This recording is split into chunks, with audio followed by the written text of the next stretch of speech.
आदित्य की किरणें जब धरती को छूती हैं, समय जाग उठता है।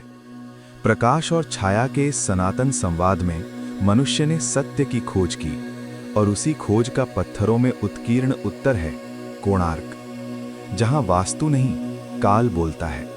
जहां पत्थर नहीं, आस्था चलती है सूर्य के रथ पर।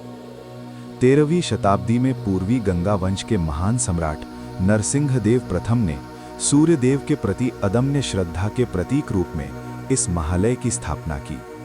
ये केवल मंदिर नहीं था, ये एक ब्रह्मांडीय यंत्र था, जहां 8 चक्र दिन के 8 प्रहरों को दर्शाते थे और 12 जोड़े पहिए वर्ष के 12 मासों का संकेत देते थे। कथाओं में कहा गया है कि स्वयं भगवान सूर्य का रथ इसी धरती पर उतरा था और उनके सारथी अरुण ने इसे कोणार्क की भूमि पर रोका। ये रथ जीवन और काल का प्रतीक है, जहां सृष्टि, गति और ज्ञान एक ही दिशा में प्रवाहित हैं। ये वही भूमि है जहां देवत्व और मानवता का संगम हुआ, जहां प्रत्येक शिल्प में प्रेम, तप और ब्रह्म का स्पंदन है। कोणार्क में सूर्य की आराधना का अर्थ है प्रकाश को भीतर जगाना। यहाँ भक्त उगते सूरज की दिशा में खड़े होकर जल अर्पित करते हैं, जैसे मानव चेतना अपने भीतर के अंधकार के विरुद्ध दीप जलाती हो।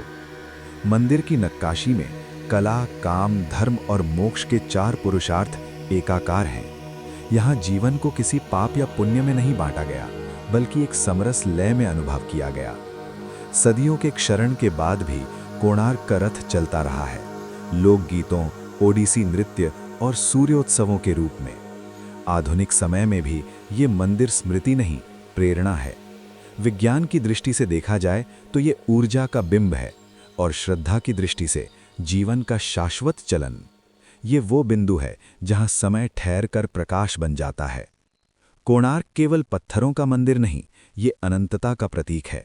ये बताता है कि जब मनुष्य अपनी सीमाओं से आगे बढ़ता है तो वो भी सूर्य हो जाता है, क्योंकि जहां प्रकाश है वहीं जीवन का मूल है, और कोणार्क उस मूल का प्रतीक है, सूर्य की अनंत गति में सन्निहित मानव आत्मा का शाश्वत रथ।